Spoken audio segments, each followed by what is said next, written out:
Hiya, Honest Discussioner here. I want to quickly thank everyone for their kind words and support for what's going on with me. For those that didn't see my last video, my cousin has passed away under less than ideal circumstances. You can watch the last video if you want.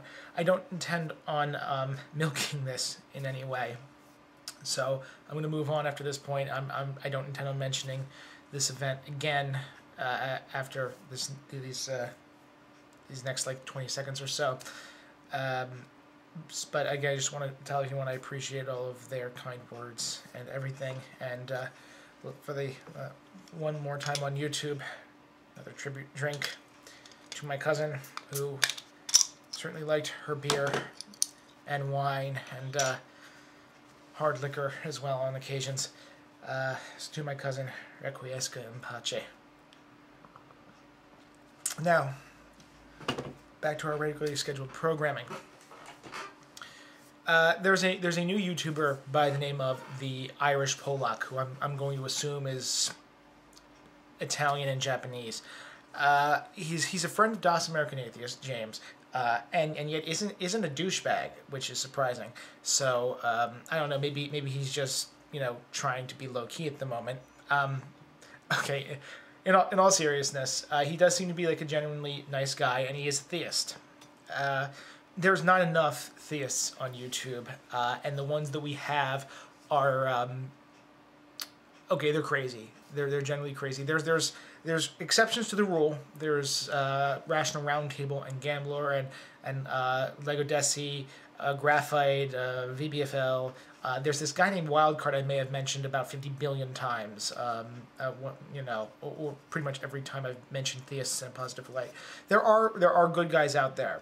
Actually, one of the guys I work with today, I found out has been a pastor for 15 years, and I think he's a really awesome, straightforward guy.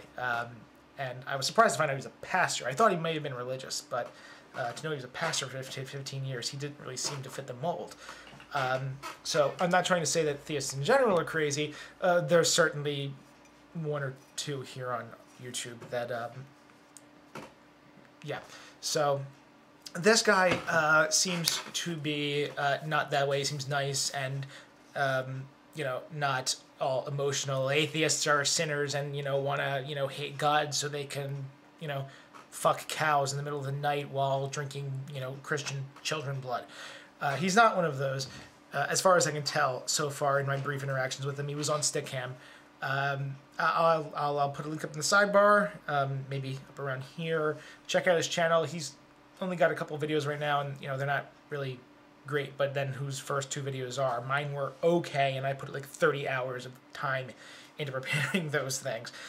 So they better be at least halfway decent. But he's got a pretty good start so far, and again, he's honest and nice. So we need more of that on YouTube. I want to encourage that. So I hope to give him a bump, and I'm sure James is going to give him a bump at some point. Now he asks some questions. So now all of the joking that I just did aside, I intend to answer them as honestly as I can, and hopefully this will promote some discussion. Okay, so the first question. What do you feel defines the entire composition of a human being? Is it just flesh and bone, or are there more parts to us than meet the eye?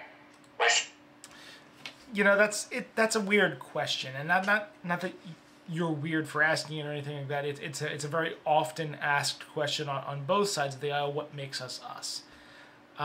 It's not the bone and then the muscle that makes us us. What we are is our brains, our minds, and our thoughts. I liken it to a car.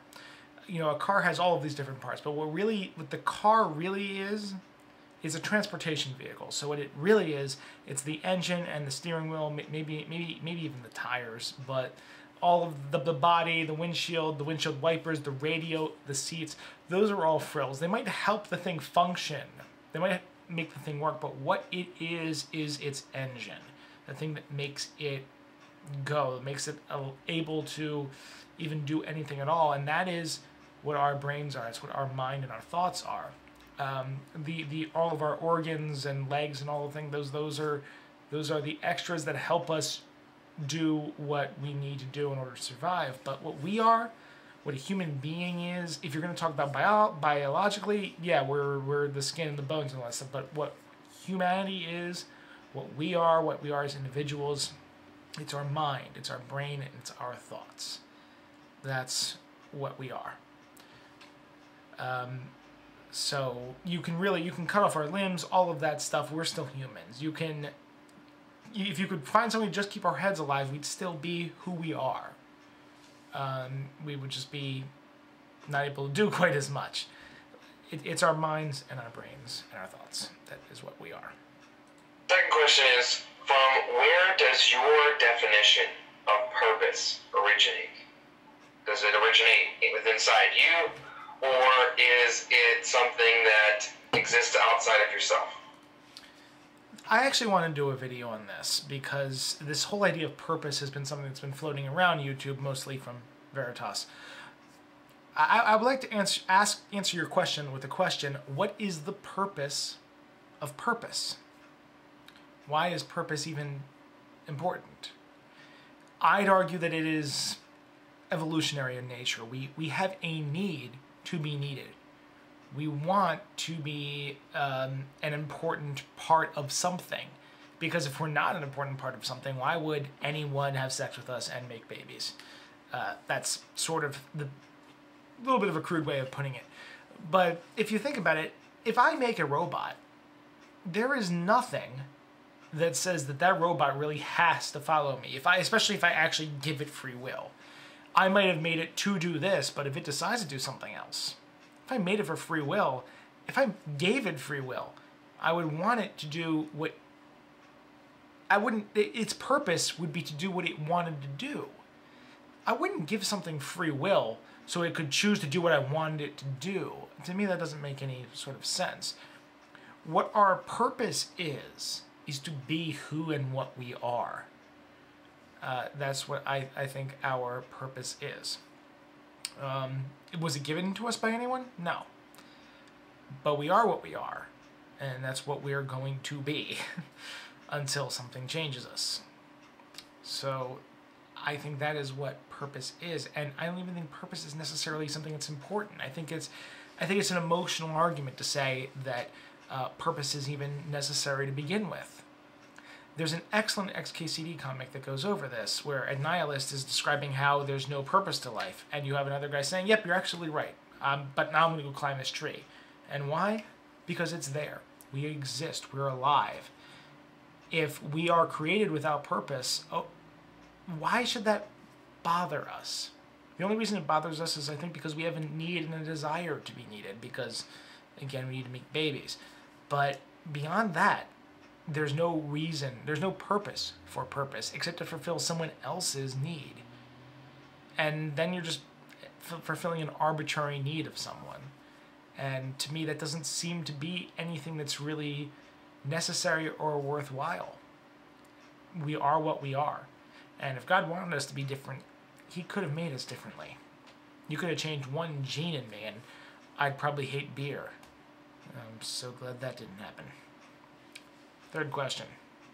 And my final question is, do you think anything extraordinary happens when somebody dies?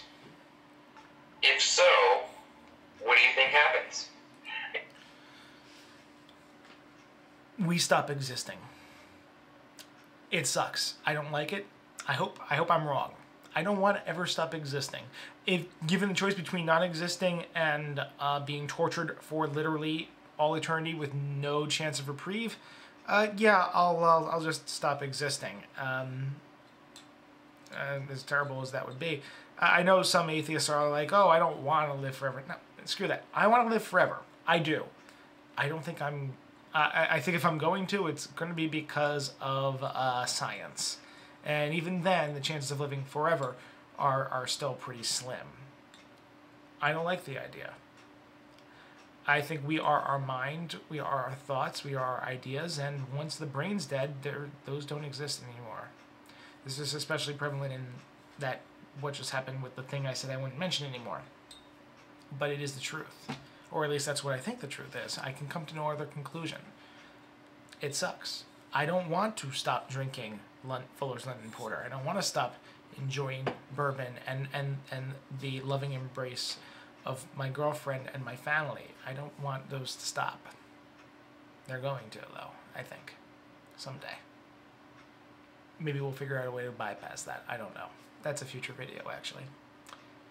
I hope I answered your questions, Irish Polak. I hope everyone has a nice day. Honest Discussioner, out.